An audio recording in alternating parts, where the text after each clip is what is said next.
How to enable or disable snap layouts on Windows 11. Welcome everybody.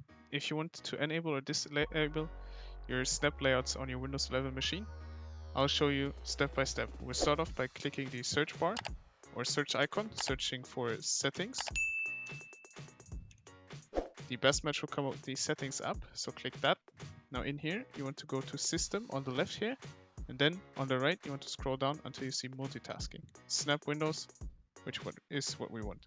So left click that, and at the top you can see snap windows, automatically resize and rearrange windows on your screen. You click the arrow down here, which opens up this drop down. Make sure all these are check marked or ticked in order for you to have it fully enabled.